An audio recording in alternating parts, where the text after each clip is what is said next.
Hello friend, সবাইকে welcome জানাই আমার চ্যানেলে। তোমাদের সবাইকে সুপ্রভাত জানিয়ে আজকের ব্লগটা আমি এখান থেকে শুরু করছি।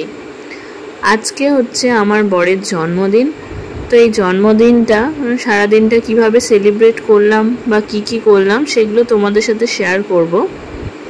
তো প্রথমেই দেখালাম আমাদের ছাদটা, মানে আমাদের ছাদে কত সুন্দর সুন্দর ফুল ফুটেছে। দেখো, এই চাপা গাছটাতে এই রিসেন্ট ফুল হচ্ছে, আর এদিকে তো আছে নয়নতারা, জবা ফুল।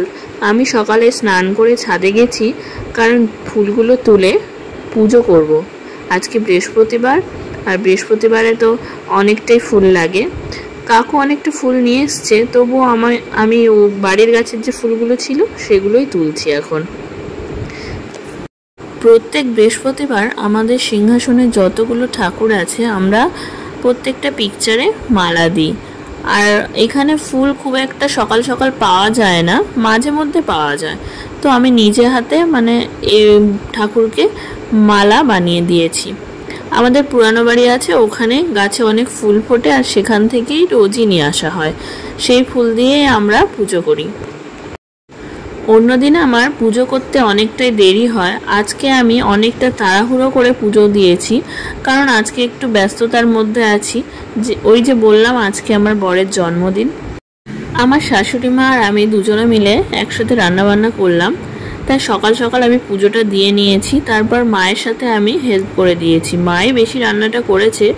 তো যাই হোক, রান্নাবান্নার ভিডিওগুলো আর তোমাদের সাথে শেয়ার করলাম না। তো আজকে কি রান্না হয়েছে সেটা তোমাদের সাথে শেয়ার করছি। প্রত্যেকবারে আমার বরের জন্মদিনে বিরিয়ানি হয়।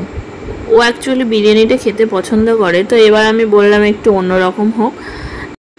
তো আজকের মেনুতে চলো কি ছিল তোমাদের সাথে শেয়ার করি। আজকের মেনুতে ছিল বাসমতি চালের ভাত, তার সঙ্গে ছিল আলু ভাজা, কলা ভাজা, বেগুন ভাজা, পটল ভাজা আর পেঁপে ভাজা। তারপর ছিল ডাল, তারপর ছিল ঝাল সর্ষে বাটা দিয়ে ইলিশ মাছ। এই ঝাল সর্ষে বাটা দিয়ে ইলিশ মাছটা ওর খুবই পছন্দের একটা রেসিপি।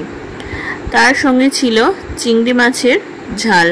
অ্যাকচুয়ালি চিংড়ি মাছের মালাইকারিটা বানাতাম, তো বাড়িতে নারকেল ছিল না, তো ওই জন্য আর কি চিংড়ি মাছের ঝাল বানানো হয়েছিল। ছিল চিকেন কষা, আর সঙ্গে ছিল চাটনি। এই চাটনিটা ওর খুব পছন্দের। এটা বাড়িতে বানানো আমসত্ব দিয়ে তৈরি করা হয়েছে। এতে একটুখানি ওই টমেটো আর একটু কাজু, সঙ্গে ছিল বাড়ির বানানো আমসত্ব, আর সঙ্গে ছিল একটু তেঁতুল, একটু খেজুর, এগুলো দিয়েই বানানো হয়েছে। তো রান্নাবান্না সকাল সকালই হয়ে গেছিলো, ওদেরকে খেতে দিয়ে দিয়েছি। আর ভাইকে ফোন করে ডেকে নিয়েছিলাম, আর ভাই বোন ওদেরকেও একসাথে খেতে দিয়ে দিয়েছি, তিনজনকে। তো ওরা বসে খাচ্ছিল আর আমি ভিডিও করছিলাম। এরপর সন্ধ্যেবেলা কেক কাটার পালা। মা এখানে ওর জন্য পায়েস বানিয়েছিল। তো পায়েসটা ঠান্ডা হয়ে গেছে। অ্যাকচুয়ালি পায়েসটা বানানোর পর সবার প্রথম ওর জন্য তুলে রাখা হয়েছিল। ও ফ্রিজের পায়েস খেতে ভালোবাসে, তো আমি ওর জন্য আলাদা বাটিতে করে ফ্রিজে পায়েসটা দিয়ে রেখেছি, আর এটা জাস্ট কেক কাটার সময় ওকে দেওয়ার জন্য তোলা হয়েছে। তো এবার হচ্ছে কেক কাটার পালা। ও এখন কেক কাটবে। তো বোন ম্যাজিক ক্যান্ডেলগুলো জ্বালিয়ে দিচ্ছিল। এই ক্যান্ডেলগুলো আমার বেশ ভালো লাগে। আর ও কি করছিল, বারবার, আগের বারেও বার্থডেতে তোমরা দেখেছো, এই ক্যান্ডেলগুলো ও বারবার ফু দিয়ে নেভানোর চেষ্টা করছিল, আর বারবারই সেগুলো জ্বলে উঠছিল। ম্যাজিক ক্যান্ডেলগুলো তো এমনই হয়, তোমরা তো জানোই। তো আমি এখানে কিছু ওর ফটো তুলছিলাম, তারপর আমি বললাম যে কেকটা কাটো। দেখো, বারবার ফু দিয়ে নেভানোর চেষ্টা করছিল, অ্যাটলিস্ট পারছিল না, বারবারই ক্যান্ডেলগুলো জ্বলে উঠছিল। তো এবার কেকটা কাটবে। তো ওর এই ছেলে মানুষগুলোকে আমার খুব ভালো লাগে, তো অনেকবারই ট্রাই করছিল। তো যাই হোক, এবারও কেকটা কাটবে। আর এদিকে ফ্যান চলছিল, তো প্রচণ্ড হাওয়া দিচ্ছিল, তাই জন্য বেলুনগুলো উড়ে গেছে। আর যে কটা বেলুন নিয়ে এসছে, এত ফালতু বেলুনগুলো সব ফেটে গেছে, তাই কয়েকটা বেলুন ওর পাশে রাখা হয়েছে। তো কেকটা কাটার পর ও অন্যবারে কি করে, নিজেই কেকটা খেয়ে ফেলে।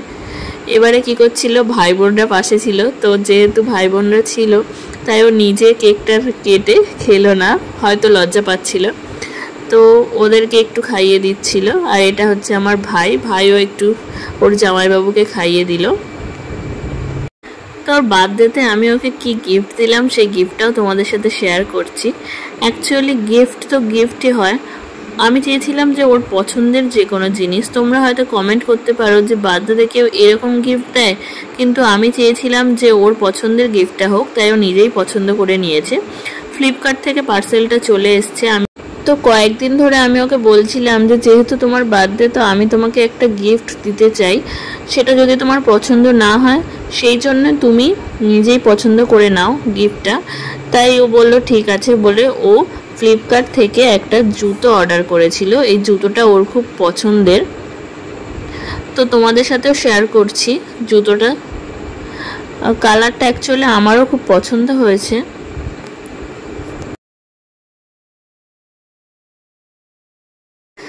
গিফটটা যেহেতু ওর, সেটা আমার থেকে ওর পছন্দ হওয়াটা বেশি জরুরি।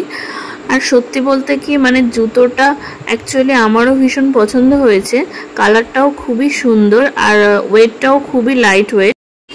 গিফটটা তোমাদের কেমন লাগলো সেটা কমেন্ট করে জানিও। বেশ কয়েকদিন ধরেই দেখছি কিছু কিছু পাবলিক আছো যারা সোশ্যাল মিডিয়াতে এই করতেই আসো, তো যারা বাজে বাজে কমেন্ট করছো তাদেরকে বলবো যে আমার ভিডিওটা যদি তোমাদের ভালো না লাগে তাহলে প্লিজ আমার ভিডিও দেখো না তোমরা, কিন্তু কেউ আমার চ্যানেলে এসে উল্টোপাল্টা কমেন্ট করো, এটা আমি চাই না। কিছু কিছু পাবলিক থাকে এরকম যারা অন্যের চ্যানেলে গিয়ে এইসব আলতু ফালতু কমেন্ট করার জন্যই ইউটিউবে আসো।